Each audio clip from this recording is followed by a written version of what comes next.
본문 말씀으로 질그릇에 담긴 보배, 질그릇에 담긴 보배라는 제목으로 말씀 나눌 때에 하나님께서 오늘도 우리에게 은혜 주실 줄 믿습니다.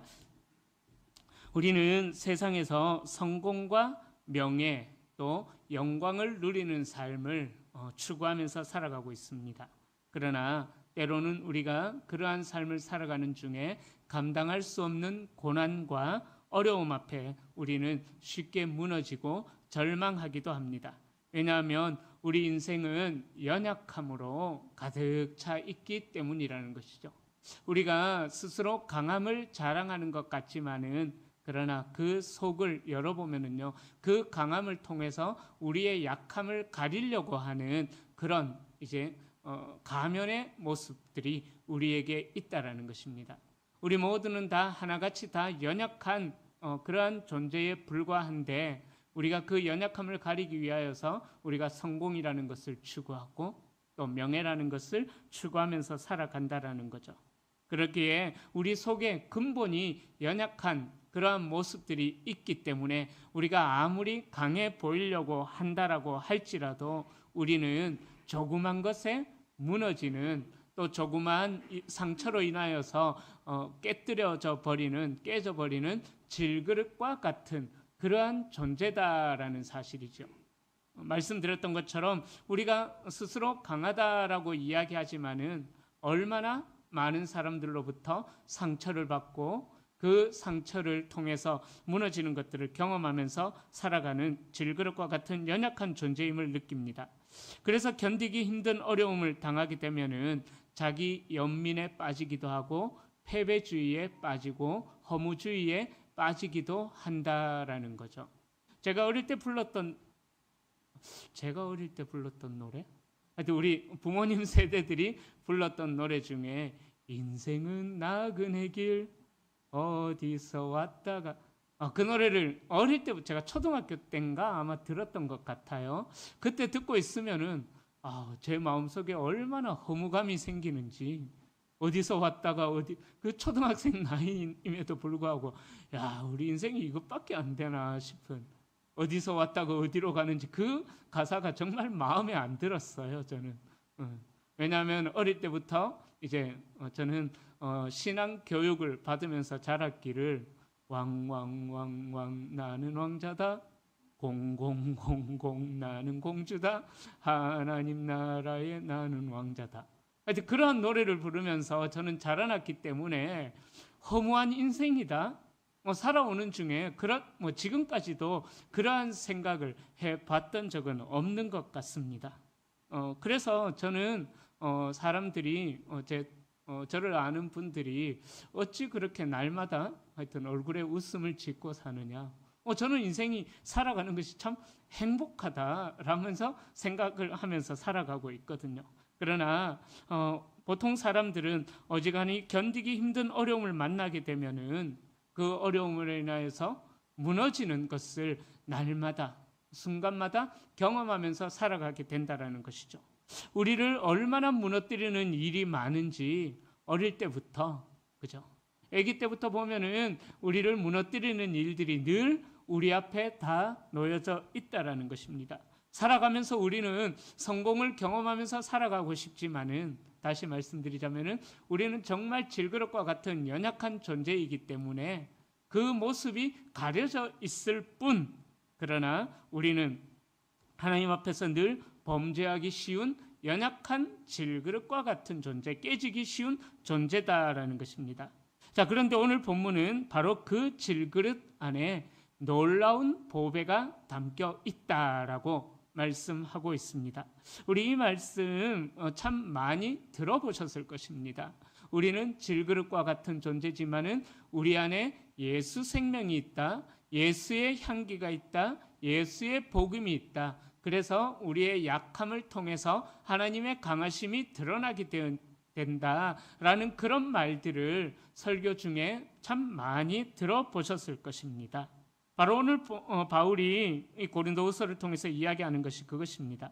자, 그래서 바울은 오늘 본문을 통하여서 예수 그리스도를 믿는 사람들은 어떠한 환경에 처하든지 또 어떠한 상황, 고난에 처하든지 간에 낙심하지 말아야 될 뿐만 아니라 그렇다고 해서 또 낙심하지 않는다고 해서 그 반대되는 현상, 교만함도 나타내지 말아야 할 것을 질그릇이라는 단어를 통해서 우리는 그렇게 별것 아닌 존재다라는 것을 통해서 우리에게 자신을 드러내는 삶을 살지 말아야 함을 이야기하고 있습니다.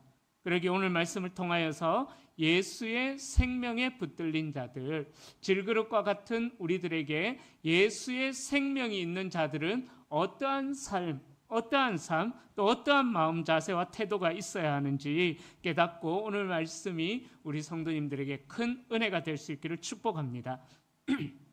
자, 오늘 본문 1절에 보면은 이렇게 말씀합니다. 그러므로 우리가 이 직분을 받아 긍휼하심을 입은 대로 낙심하지 아니하고 라고 그렇게 1절에서 말씀하고 있습니다. 자, 그런데 바울이 고린도의 교회를 세운 후에 고린도 교회에는 참 여러 가지 많은 문제들이 있는 그러한 교회였습니다. 고린도후서를 주의 깊게 읽어보면은 이런 문제도 있었구나, 저런 문제도 있었구나. 지금 현 시대에 일어나는 그러한 모든 문제들이, 교회 안에서 일어날 만한 그런 모든 문제들이 고린도 교회 안에도 있었다라는 것을 보게 됩니다.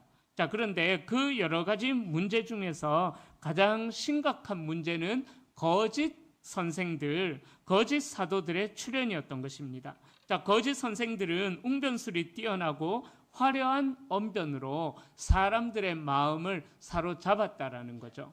그러니까 쉽게 말씀드리자면은 사기꾼들이 사기를 칠 때에 사람들의 마음이 쉽게 빼앗겨 버리는 이유가 그들의 화려한 언변들, 정말 아닌 것 같은데 듣고 있다 보면은 맞는 것 같은, 그래서 그 사기꾼들에게 마음이 빼앗겨 버리고 그들에게 현혹당해 버리는 것처럼 당시 고린도 교회는 거짓 사도들이 당시 유행했던 학문인 웅변술을 통하여서 많은 사람들의 마음을 미혹하게 하고 또 그들의 마음을 흩어버렸다라는 것입니다. 화려한 언변이 그들의 마음을 사로잡았다라는 것이죠.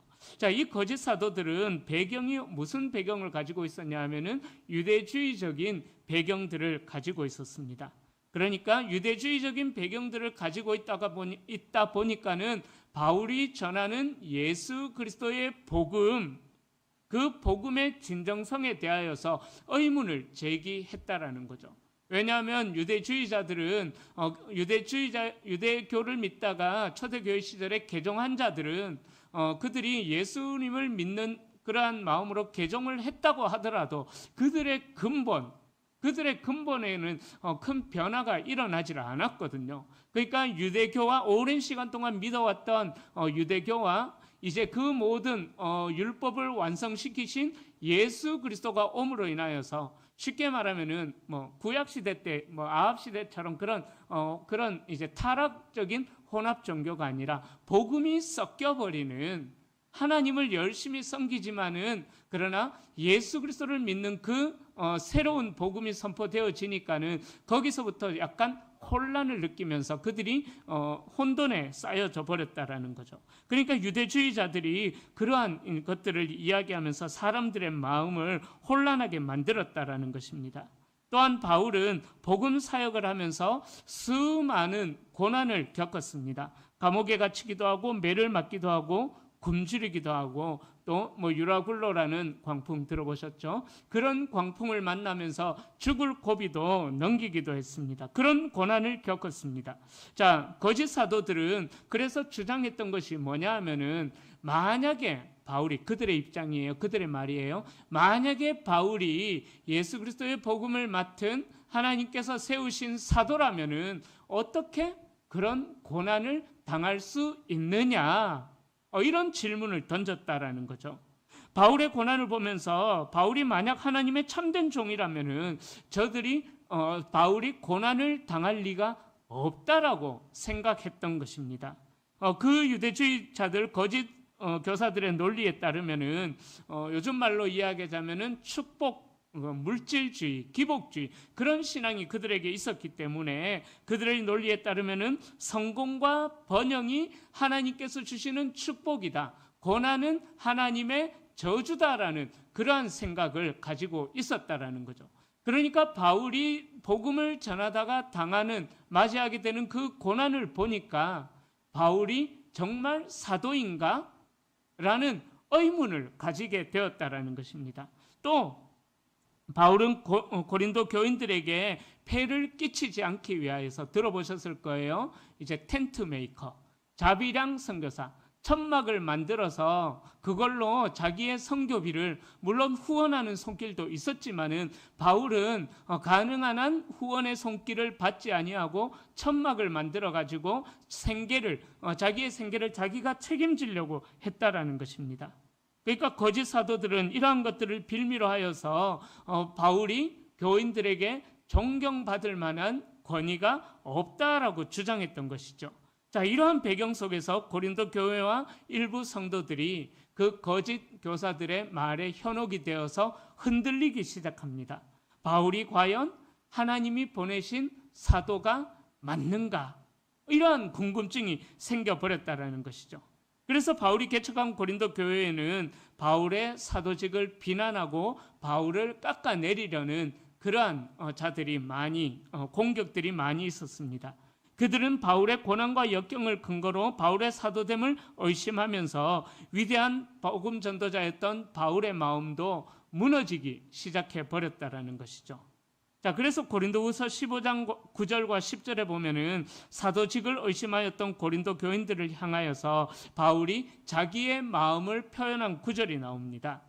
고린도후서 15장 9절과 10절에 보면은요, 나는 사도 중에 가장 작은 자라 나는 하나님의 교회를 박해하였으므로 사도라 칭함받기를 감당하지 못할 자니라. 그러나 내가 나 된 것은 하나님의 은혜로 된 것이니 내게 주신 그의 은혜가 헛되지 아니하여 내가 모든 사도보다 더 많이 수고하였으나 내가 한 것이 아니요 오직 나와 함께 하신 하나님의 은혜로라. 그렇게 말씀하고 있습니다.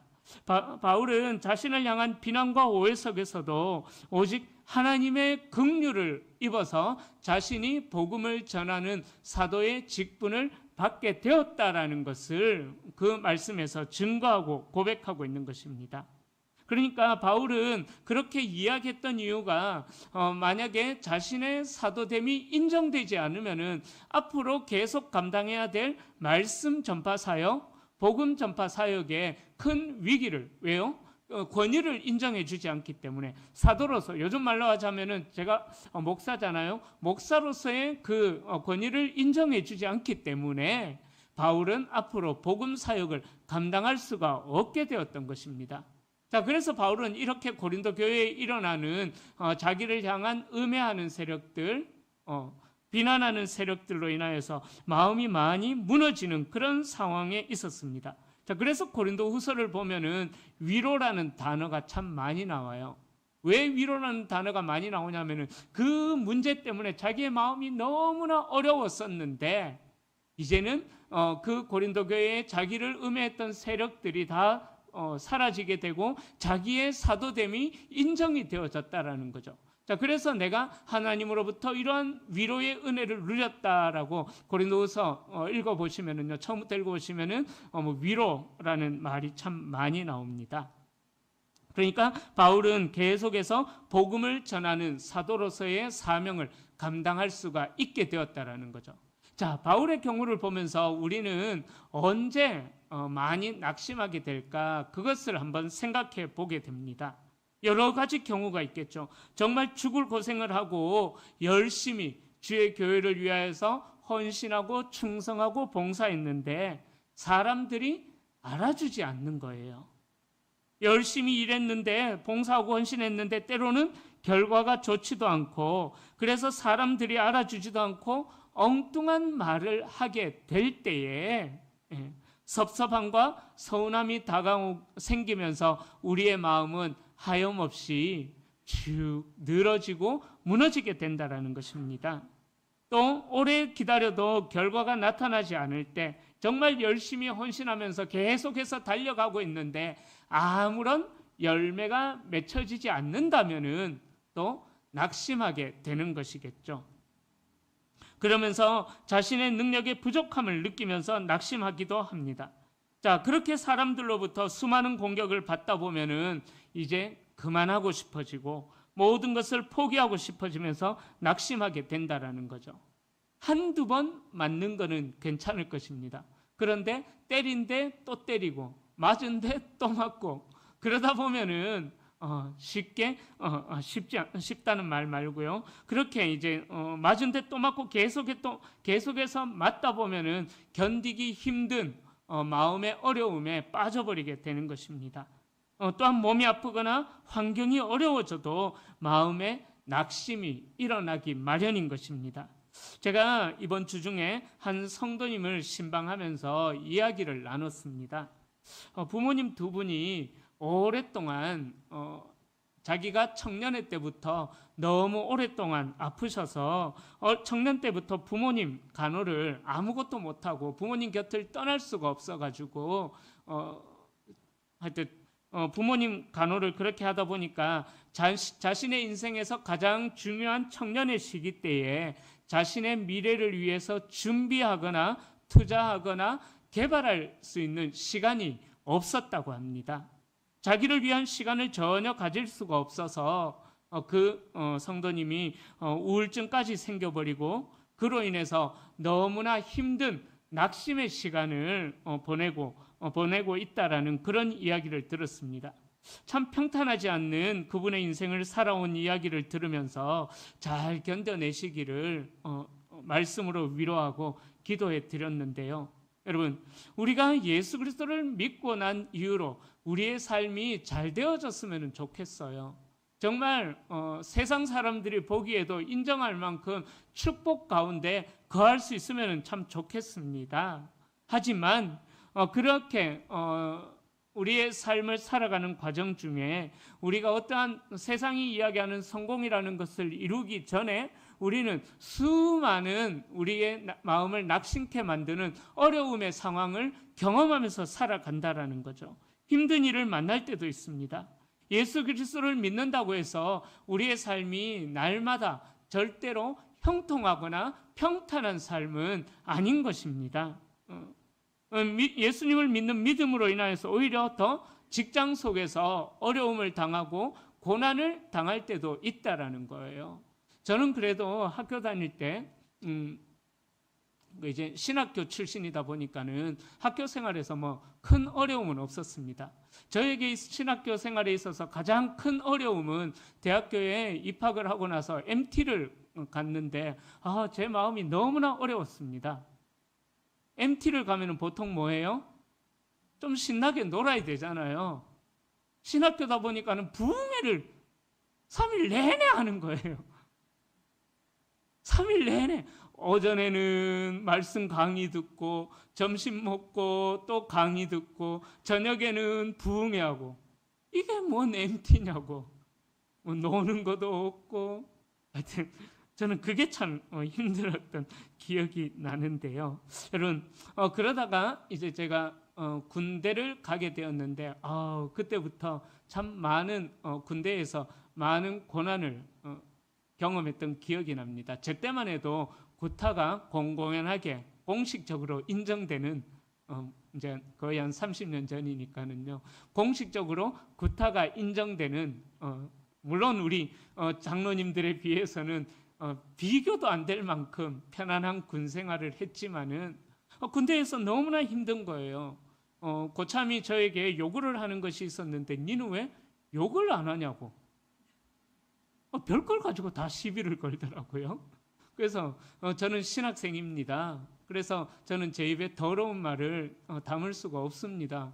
언제까지 그러나 보자면서 밤새도록 저를 기합주고 그리고 좀 지쳐서 쓰러져 잠들면 불침번이 저를 또 깨워서 나가서 불침번이 교대하면은 또 나가서 기합을 받고 조금씩 정말 쪽잠을 자면서 그렇게 한 2주 정도 정말 고난 가운데 2주 동안 잠을 못 잤어요. 그러다 보니까는 고참들이 얘는 좀 독종이다라고 하면서 인정을 해주고 저에게 신앙의 자유를 허락해 줬던 그런 기억이 납니다. 여러분 제가 드리는 말씀이 그거라는 거죠. 우리가 예수를 믿는다고 해서 우리가 생활하는 환경 중에서 날마다 쉬운 삶, 평안한 삶을 경험하지 않는다라는 거죠. 그러나 그러한 상황 속에서도 우리는 낙심하지 말아야 된다라는 것을 이야기합니다. 왜냐하면 우리 예수님은 그런 우리를 사랑하셔서 붙들어 주시고 우리와 함께 하시는 하나님이시기 때문이다라는 사실입니다. 하나님을 믿는 사람은 어떠한 상황 가운데서도 하나님의 신실하심을 신뢰하면서 살아가야 되는 것입니다. 나는 부족하고 연약하지만 그런 나를 다시 세우실 하나님의 은혜를 믿고 나아가면 하나님께서는 우리에게 새로운 역사를 이루어 나가신다라는 거죠. 바울이 자신의 삶에서 그렇게 하나님께서 자신의 삶을 통하여서 모든 것들을 역전시키고 반전시키시는 하나님의 기적을 바울은 틈틈이 경험하면서 살아갔다라는 것입니다. 바울은 철저한 유대주의자로서 예수 믿는 자들을 핍박하러 다녔기에 그가 다시 예수교로 기독교로 개종을 하고 나서 그에게 참 쉽지 않은 고난들이 그에게 날마다 일어났었습니다. 그러나 바울은 그러한 자신의 약함, 질그릇과 같은 그런 연약한 자신의 모습을 통하여서 자신을 다시 세워나가시고 자신을 통하여서 하나님의 복음, 예수 그리스도의 피 묻은 복음이 전파되는 또 그 복음이 전파될 때 어떠한 기적이 나타나는지를 바울은 그 복음의 현장에서 날마다 경험하면서 살아갔다라는 것입니다.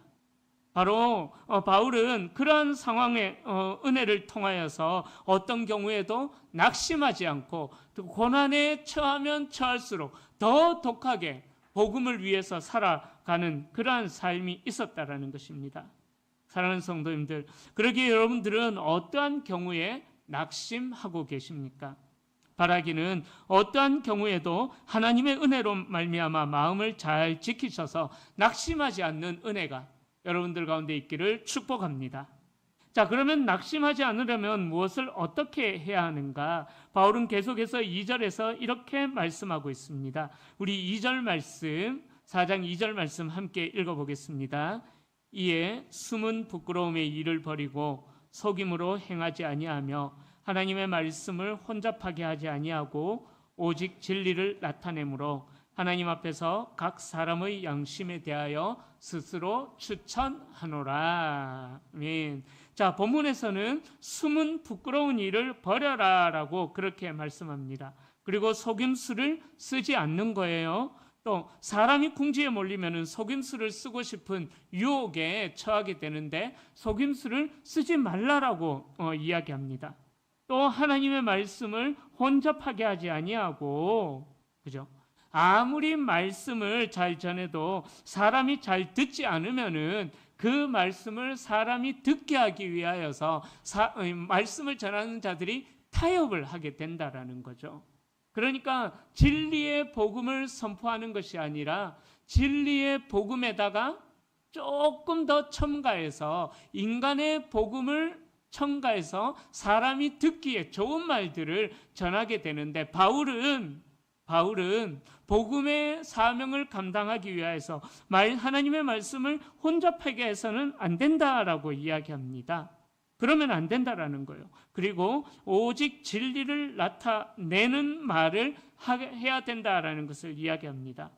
여러 가지로 2절에서 이야기하지만 한마디로 요약하자면은 복음 전하던 그 일을 계속해서 감당해야 된다. 진리만을 전하는 일을 계속해서 감당해야 된다. 아무리 힘들어도 타협하지 말고 그 길을 계속해서 걸어가야 된다라는 것을 이야기합니다. 바울이 바로 그런 삶을 살았습니다. 세상은 복음에 사로잡혀 살아가는 바울을 미련하게 바라봤습니다. 당시 교직 교사들은 말씀드렸던 대로 화려한 말솜씨와 자기 과시로 사람들을 현혹했지만 바울은 정직하게 그 복음을 통해서 자기가 고난을 받게 된다고 할지라도 변질되지 않는 복음, 진리의 복음만을 전하면서 또 자신의 삶을 통해서 복음을 드러내는 삶을 살았다라는 것입니다. 자, 그러한 삶을 살아가면서 바울이 그러한 삶을 살아가게 했던 이유가 뭐냐?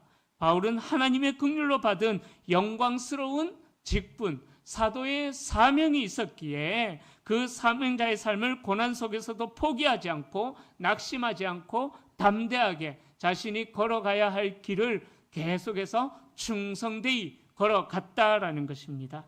여러분, 우리가 주의 나라를 위하여서 정말 충성되이 살아가다가 마음이 낙심되고 불안해지게 될 때에 하나님께서 맡기신 그 사명의 길을 포기해버리는, 멈춰버리는 그런 경우가 있습니다.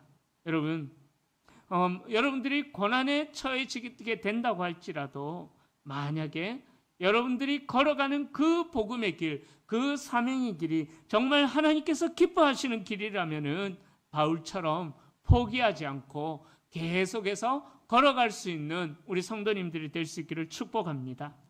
낙심되고 불안하고 답답한 마음이 들 때라도 하나님의 때가 되면은 언젠가는 반드시 그 열매를 맛보게 하실 것이기에 하나님께서 맡기신 그 사명이 무엇인가? 이거는 연로하시다고 해서 그 사명이 없는 것 아니에요. 연로하신 분들은 연로하신 분대로 사명이 있는 것입니다. 그러기에 그 열매를 하나님께서 허락해 주실 때까지 깨어 있으므로 하나님께서 맡기신 사명의 길을 충성되이 살아내는 우리가 되어질 수 있기를 축복합니다. 여러분, 하나님께서 우리에게 허락하신 그 사명의 길을 걸어가는 동안 우리에게 주어지는 고통은요, 하나님의 은혜와 능력이 드러나는 통로가 되는 것입니다.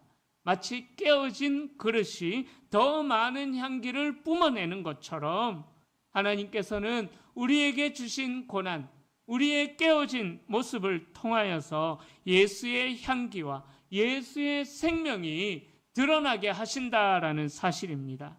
우리의 약함과 고통이 오히려 하나님의 영광을 드러내는 기회가 되는 것입니다. 복음을 위하여서 살아가는 동안 고난을 받아서 우리의 삶이 깨진 부분들이 있을 것입니다. 그러나 그 복음을 위하여서 깨진 우리의 삶을 통하여서 하나님의 생명의 향기가 나타나고 복음의 능력이 나타나게 된다라는 것입니다. 하나님께서는 우리에게 어떤 짐을 지우실 때마다 그 짐을 견딜 수 있는 능력과 힘도 함께 허락해 주시는 분이십니다. 그러기에 우리의 약함과 고통이 오히려 하나님의 영광을 드러내는 기회가 된다라는 사실을 잊지 마셔서 고난 가운데 있을지라도 우리의 깨어진 모습을 통해서 하나님의 영광이 드러날 것이기에 그것으로 기뻐하시고 고난으로 감사하시고 고난을 통해서 하나님께 더 영광 올려드릴 수 있는 우리 성도님들이 될 수 있기를 소망합니다. 사방으로 우겨쌈을 당한다고 할지라도 그 이유가 바울이 쓰러지지 않는 이유가 되었던 것이죠. 바울이 그렇게 고난 속에서도 담대할 수 있었던 이유는 하나님께서 주신 능력이 바울 안에 있었기 때문입니다. 그 사실을 6절부터 말씀하고 있습니다. 우리가 어떻게 낙심하지 않을 수가 있겠습니까? 또 우리가 왜 낙심해서는 안 되겠습니까? 그 이유는 간단하지만 아주 강력합니다. 우리 속에 예수 그리스도가 있고 우리 속에 예수 그리스도의 생명이 있기 때문입니다. 6절에 보면은 어두운 데에 빛이 비치리라 하셨던 말씀하셨던 그 하나님께서 예수 그리스도의 얼굴에 있는 하나님의 영광을 아는 빛을 우리의 마음에 비추셨느니라 이렇게 말씀합니다. 예수님이 우리 안에 계시고 또 예수님 얼굴에 있던 하나님의 영광이 우리 안에 비춰지니까 7절에 이렇게 고백하는 거예요. 우리가 그 보배를 6절에서 말씀한 그 보배를 질그릇에 가졌으니 이는 심히 큰 능력은 하나님께 있고 우리에게 있지 아니함을 알게 하려 함이라 이야기합니다. 요즘 젊은이들 사이에 주고받는 말들 중에서 기억의 리을 기억 받침, 글기라는 단어가 있습니다.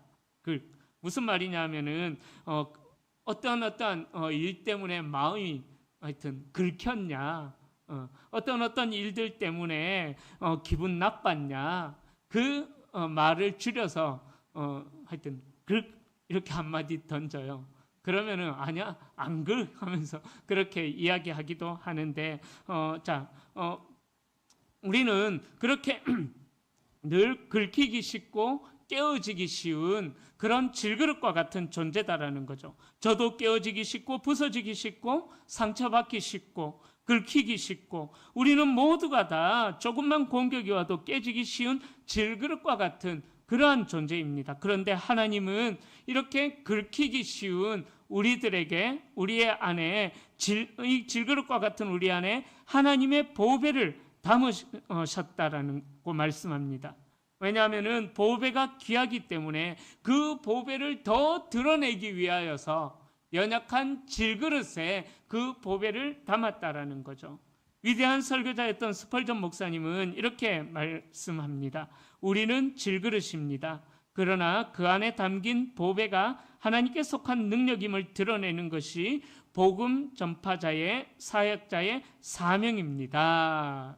그렇게 말씀합니다. 또한 종교개혁자인 루터는 이렇게 이야기합니다. 하나님은 세상의 지혜가 아닌 어리석음을, 강함이 아닌 약함을 통해서 자신의 능력을 드러내신다라고 종교개혁자인 루터는 그렇게 이야기합니다. 사랑하는 성도님들, 우리가 연약하다고 낙심할 필요가 없습니다. 바로 그 연약함이 드러날 때에 하나님의 더 큰 능력이 드러나기 때문인 것입니다.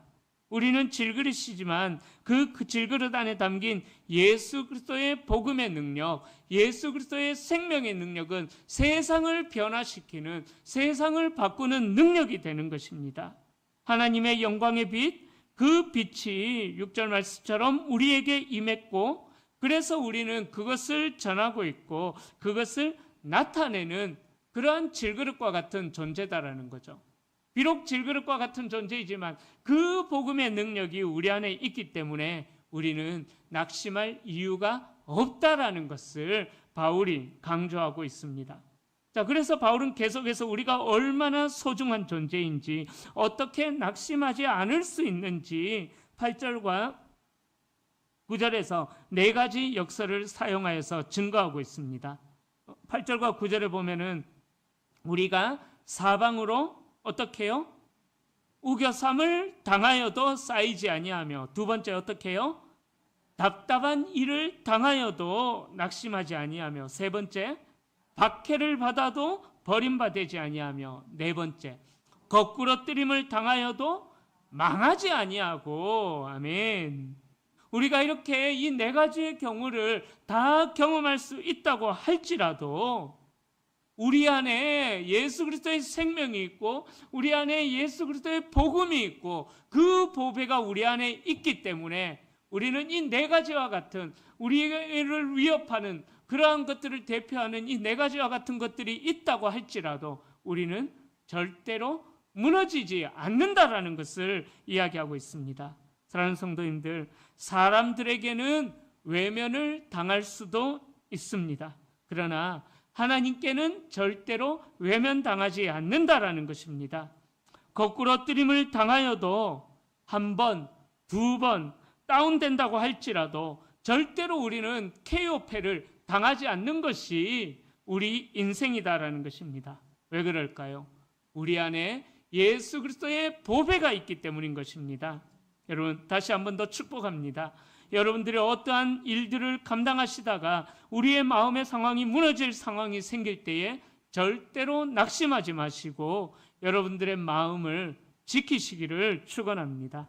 우리는 질그릇이지만 우리 안에 담긴 복음은 세상을 바꿀 능력임을 기억하시기를 바랍니다. 자, 그러면 이제 우리가 어떻게 살아가야 되겠습니까?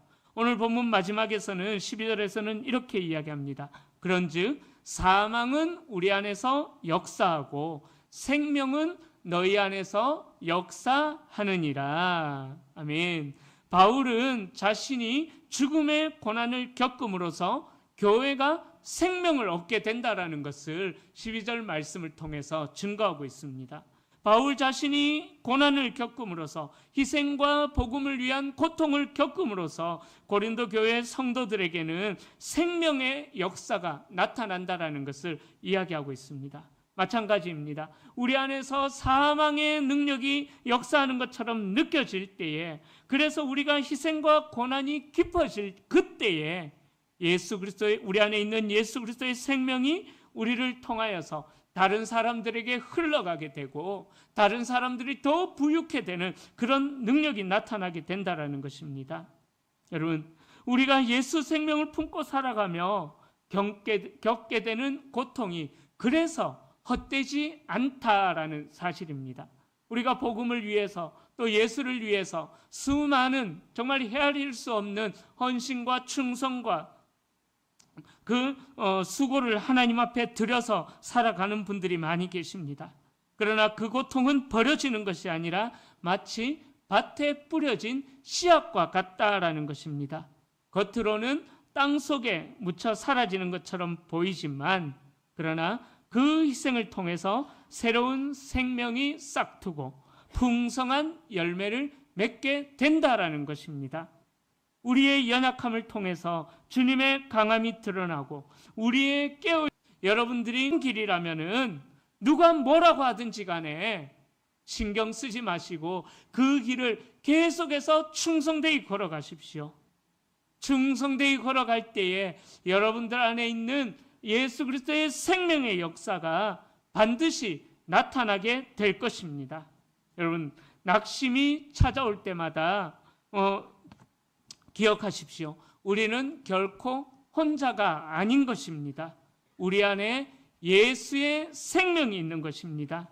이 생명은 우리의 약함과 우리의 고난을 뛰어넘는 하나님의 능력의 근원이 되는 것입니다. 그러기에 우리가 받은 이 영광스러운 직분을 굳게 붙잡고 우리의 깨어진 질그릇과 같은 우리의 삶을 통하여서 우리의 모습을 통해서 흘러나오는 예수의 생명으로 다른 자들에게 희망을 전하는 복음의 증인이 되시기를 예수님의 이름으로 간절히 축원합니다. 할렐루야. 아멘. 이제 우리 찬양하고 기도하겠습니다.